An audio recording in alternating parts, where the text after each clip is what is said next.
This is the Chatham Rev ST from Retrospec, and it's a classic looking e-bike, but it actually packs some serious punch. So how did it stack up in our testing? Let's take a ride and find out.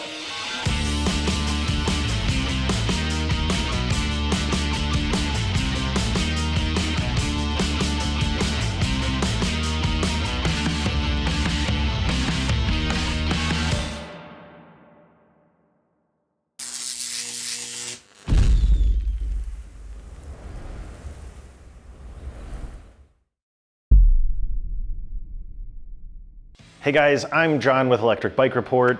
Before we really dive in, please don't forget to subscribe to the channel. We release new e-bike reviews a couple times a week, and we have more comparison videos and other content in the works as well, so you can have quick access to all of that if you subscribe and turn on notifications. But back to the Chatham Rev ST, the first thing that stood out to us was this bike's design. We've seen and reviewed plenty of cruiser style bikes before, and not all of them have blended old school design elements with contemporary features quite this well. One of the best examples is the removable 48 volt 500 watt hour battery that's fully integrated into the down tube. We also like the 4 retro color options. This one is called Matcha, but the bike also comes in eggshell white, everglade green, and matte navy. There are lots of other pieces and parts that add to the classic feel though, like the Tanwall 26-inch by 3-inch Compass street tires, as well as the brown faux leather grips and saddle, and also all of the aluminum trim. Once we hopped on the bike, we really appreciated how comfortable and easy it was to ride. The step-through version that we have here has a standover height of 21 inches, so you don't have to lift your leg over the saddle to get on and off the bike. And we also liked that there was still a top tube included in the frame design to add some extra reinforcement. But more than that, this bike is really comfortable. The saddle is really wide and thick. The riding position feels really natural and upright, and the handlebars put your hands at a really nice relaxed angle.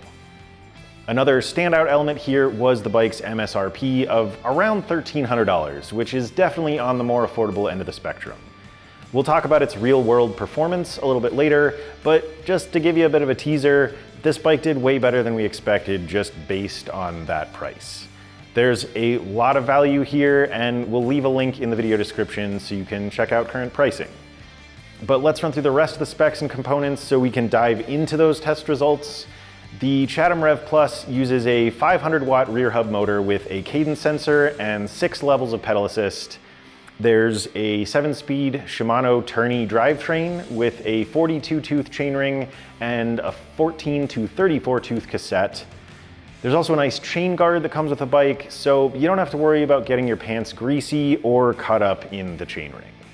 The bike comes with Tektro mechanical disc brakes with 180mm rotors, as well as some really nice aluminum brake levers that match the rest of the trim here. There's an integrated headlight and a battery-powered taillight on the seat post, and then there are mounting points for fenders, a cargo rack, and a basket, which Retrospec hasn't released yet, but they told us that should be coming soon. Speaking of things coming soon, the bike might not be UL certified if you're seeing this right after it's released, but our contact said that they are in the queue at the testing labs, with the hope that all Retrospec e-bikes, including this one, will be both UL 2271 and UL 2849 certified in the coming months. So again, you can use that pricing link in the description to see any updates. But let's wrap things up with the cockpit, which is pretty simple. The control panel and throttle lever are on the left bar, and there's a pretty interesting setup there with the throttle tucked under the button pad to save on space. I really liked that. And the right bar has an over-the-bar shifter that fits the bike's feel really well. And then there's a basic but totally functional black and white display in the center that's relatively straightforward. But that covers everything that comes with the bike, so let's move on to the fun stuff and talk about its test results. So as I mentioned, the Chatham Rev ST is equipped with Tektro mechanical disc brakes, and we tested those in our brake test by pedaling the bike up to its Class 2 limit of 20 miles per hour, applying the brakes, and then measuring the distance the bike took to come to a complete stop. After doing this 3 times, we calculated an average stopping distance of just 21 feet 2 inches, which is both better than average for all the cruiser style e-bikes we've tested, and also better than the average for all of the e-bikes we have data for. Our current running average for cruisers is 23 feet 3 inches, so the Chatham Rev Plus beat that by over 2 feet. We were really stoked to see that, especially considering that this is a mechanical and not a hydraulic brake system. We usually advocate for hydraulic brakes, but this bike clearly doesn't need them, and we attribute its great performance in this test both to the quality of the brakes as well as the extra width of its tires. Tektro is a good brand, so we definitely expect to see good performance there, but the 26-inch by 3-inch Compass tires here are a bit wider than we typically see with cruiser-style bikes. Most of those we've tested had tires between 2 and 2.5 inches wide, so the Chatham benefited a bit from some added rolling resistance that helped to slow it down faster. Bottom line, these brakes are safe and effective, and they definitely met our expectations. Let's take the Chatham Rev Plus ST on a speed test so we can see how fast it can go in each of its 6 pedal assist settings, and then we can try out the throttle to see how quickly it can reach 20 miles per hour. We'll go over the results back here shortly. Okay, we are here on the Retrospec Chatham Rev Plus to do a speed test, and I'm going here with no help from the motor, keeping a pretty casual level of effort, and I'll show you why here in a sec. I'm going kind of right about 9.5 miles per hour, just with light pedaling. And then I want to show off what the motor is going to do in PAS1. So I get a little burst of acceleration there, pretty subtle. We're getting a little bit more speed, so the ride is, definitely easier here. Not overpowering in PAS1, which is what you'd expect. So nice, up to right about 10.5, 11 miles per hour in that range. In PAS2, we get another little boost there, and I'm going to shift up to 6th gear. Pedaling's really comfortable here, going right at 14.5 miles per hour on the nose, going by the bike's display. And then let's bump up to PAS3, get another little kick there. We'll shift up to 7th gear, and kind of going between 16.5 and 17 miles per hour here. And I'm pretty much, very light pedaling. We're going to be ghost pedaling here in a second. So let's kick up to PAS4.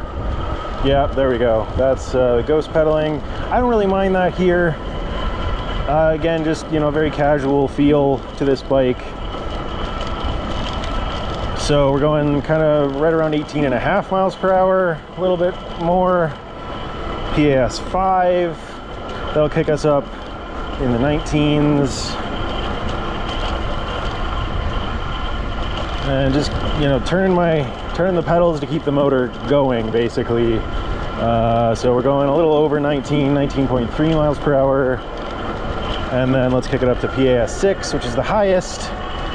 And we're gonna get over 20 for a little bit here, kind of right up around 21. And then it'll back us back down for sort of a steady cruising speed. Yep, so we're kind of right at that 20 mile per hour mark. Let's call that our speed test on the Chatham Rev Plus. All right, we are here on the Retrospec Chatham Rev Plus to do a throttle acceleration test from 0 to 20. So let's start now.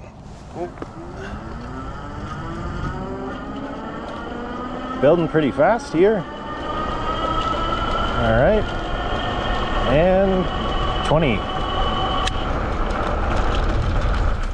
Since the Chatham uses a cadence sensor, I wasn't putting in much of my own effort on this test. I really wanted to see what the pre-programmed speed limits in each PAS setting were. So starting things off, I kept things pretty relaxed at 9.6 miles per hour with no pedal assistance. In PAS1, the motor helped me reach 10.8 miles per hour, so not a huge difference, but still something. PAS2 made a much bigger difference though. I hit 14.7 miles per hour, and then moving up from there, the jumps in speed were pretty even. I got up to 16.8 miles per hour in PAS3, 18.6 in PAS4, 19.3 in PAS5, and 20.8 miles per hour in PAS6, although that was kind of temporary and it eventually settled at 20.2 miles per hour. These results show that the bike's distribution of speed and power is decent overall, though it isn't quite as evenly spread out as we usually like. Additionally, we often find that the industry standard 5 PAS settings can feel like too many options on a Class 2 e-bike, and we actually recommend that Retrospec cut the number back from 6 on the Chatham as it currently ships to something more like 4. If the brand does make that change, we'd also recommend a rebalancing of the PAS settings to have about 3 miles per hour between the max speeds of each setting. As it is though, we like the bike's acceleration and speed. It felt a little punchier than we expected just based on its appearance. And while there's a little room for improvement on the bike's programming, it definitely offers a variety of options for riders who prefer different types of experiences. In our range test, we pedaled the Chatham Rev ST in PAS6 and PAS1 until the 500 watt-hour battery gave out, and we measured a high and low end bracket of 23 to 59 miles. We definitely weren't traveling the fastest in PAS1, but we were able to actually exceed Retrospec's advertised range of 52 plus miles. The Chatham did really well when compared to other cruiser-style bikes we've tested as well. Its PAS6 results were a little below average, but its battery is a bit on the smaller side, so that makes sense. But we measured over 50% more time on the bike and 15% more distance than we expected based on the motor and battery specs. And in PAS1, the bike also went a bit longer than expected. We were moving a bit slower than some of those other bikes we've tested, but ultimately our results were pretty close to what we measured from other bikes with larger batteries. All of that is to say that there's plenty of potential here, whether you're using the bike for a daily commuter or just for shorter casual rides. Our tests lasted roughly between an hour and a half and 6 hours, so if you're riding in PAS3 or 4, you should land somewhere in the middle between those bookend values. As always, we tested the Chatham Rev ST's climbing ability at a local hill called Hellhole Trail. Justin pedaled in PAS6 and also tested the bike's throttle, so I'll pass you over to see his experiences. All right, we're here on this Retrospec, kind of a comfortable cruiser style bike, and see how this does. So out of the gate, doesn't feel too bad. Right now, down to about 13 miles an hour through the steep section, down to 12. We'll kind of see where it ends up here. About 10. See if it holds. So down to just about 9 miles, 8.9. So just broke just below 9 miles an hour through that section. Motor, kind of right around average noise level. You can hear just a little bit, but it's not obnoxious. I'll let you listen through this steep section. Let's see how it does.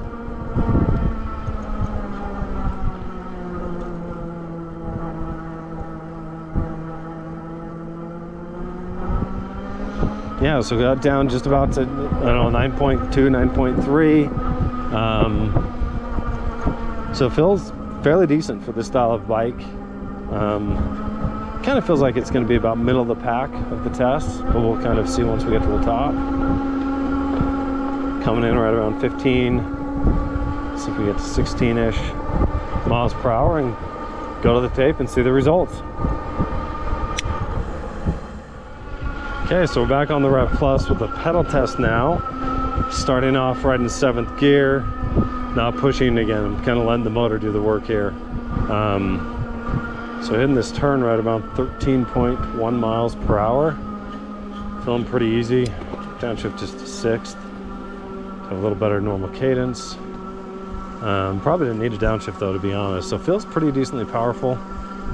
Motor noise, about the same as throttle, maybe just a titch more noise, but not much. I'll let you listen to it through this next section.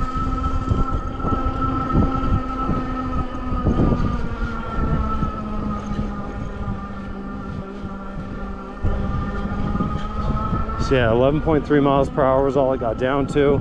And I think the increased motor noise is just because I'm going faster. As I slow down through those hills, it was about what it was last time. So we'll see kind of how this kind of stacks up, but so far feels, you know, pretty decent climbing hills. You know, back in 7th gear and climbed well.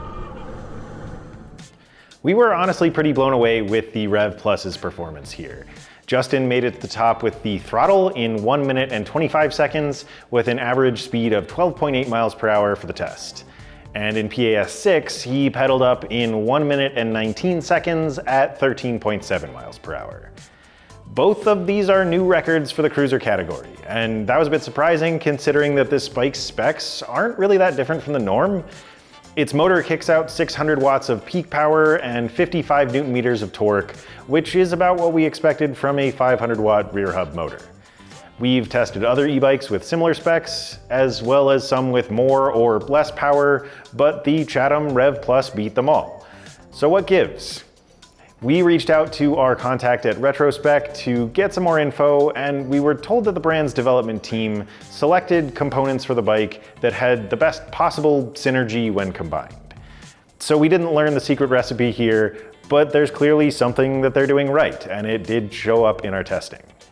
The bottom line here is that you can get up and over just about any hill you'll find, and you'll also likely blow past any other cruiser-style bikes out there at the same time. Let's go for one last spin on the Chatham Rev Plus ST and talk about the major elements of its ride quality, including its riding position, its fit, its motor, and its tires. I'll see you back here shortly to wrap things up. Okay, so we are here on the Retrospec Chatham Rev Plus to show you what it's like to ride. And you know, this is a really cool retro style cruiser e-bike with really nice upright riding position. So very classic, very comfortable, and gives you really nice visibility as well. There is just a single frame size here, but the bike fits riders from 5'2" up to 6'1". And you know, the points of adjustment here are primarily the saddle and seat post, and the standard style stem here allows you to sort of rotate those handlebars a little bit. With the seat post, obviously the saddle height, and then you can slide the rails a little bit to change your reach just a tiny bit. But you know, no suspension on the bike. It is a rigid frame, but it does have 26-inch by 3-inch fat tires made by Compass. So those, you know, give you really good stability and then help to really soak up some bumps. This does not feel like a normal rigid frame. It's definitely more comfortable because of those tires. And then, you know, a nice textured street tread pattern for grip on paved surfaces. And then let's talk about that motor. I've actually been cruising here in PAS 0 with no help from the motor, but I'm going to bump up to PAS 5 and show you how quickly that engages. So again, just coasting here, I'm going to move the pedals and you'll see how fast the motor kicks in. So we'll do that now. All right, so slight delay, you know, as you would expect, but pretty fast engagement, and then pretty, you know, good acceleration from that motor as well. Yeah, let's bounce back to the studio and talk a little bit more.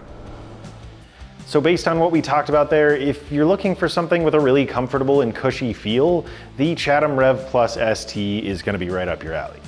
If you've watched any of my reviews on this channel, you might know that I've not been the biggest fan of cruiser style e-bikes, but I honestly think this one changed that.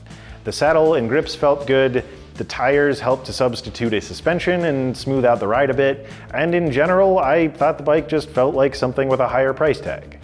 I do want to clarify that while there is just a single frame size that fits riders from 5'2" to 6'1", the high step version of the bike does work for taller riders between 5'7" and 6'4". The high step version doesn't have all the same color options, but I think it looks really good in olive drab. The responsiveness of the cadence sensor here was good, and I definitely liked the feel of the motor. With the 7-speed Shimano tourney drivetrain, I did experience ghost pedaling in PAS4 and above, meaning that my pedaling wasn't really adding any effort to what the motor was doing. And normally I'd consider that a problem, but here I think it's actually suitable for the casual feel of the bike. Another area I want to point out is the battery readout on the bike's display, which uses what looks like a ruler or a gas gauge in a car, where there are large segments broken down into smaller ones with more lines. I think I'd have gotten used to it with more time, but we found that it wasn't super accurate, so we'd like to see a percentage-based readout with better accuracy on the next version of the bike. But regardless, the main point of this bike is to be comfortable and relaxing, and I think it definitely nails both of those goals. Overall, this is a very enjoyable and fun bike to ride, and I think it's going to turn some heads just based on its looks as well. Based on our experiences with quite a few other cruiser-style e-bikes, we expected the Chatham Rev Plus to have a relatively mild feel that would only be suited to casual rides. But after all of our testing, I have to say that I'm honestly really impressed with how much power this bike has. I think Retrospec nailed it in terms of looks and feel, but they also went all in terms of performance and fun. This bike did great across the board, and it delivered a super comfortable ride and really solid value for its price. In most cases, it exceeded our expectations, especially in its ability to get moving quickly and climb hills without breaking a sweat. Of course, there are a couple of areas we'd like to see improved, but outside of the battery readout and the overabundance of pedal assist settings, there's not much we'd change. This bike does far more things right than it does wrong, and in the grand scheme, I think most riders would agree that this is a big win for Retrospec. Once the brand releases their full line of accessories for the bike, I think it'll be nice and functional for commuters. But either way, if you're the kind of person who likes retro styling and taking leisurely rides around the neighborhood, I think you'll have a lot of fun with the Chatham Rev Plus ST. Even if you're looking for the high-step version, you can follow our link in the video description down below for Retrospec's website. And if you want a bit more detail on our testing practices, check out the other link to my written review at electricbikereport.com. But thanks for watching and taking a ride with me today. Don't forget to like, subscribe, share with your friends, and drop us a line. But that's all for this one. Again, I'm John with Electric Bike Report, and this is the Retrospec Chatham Rev Plus ST.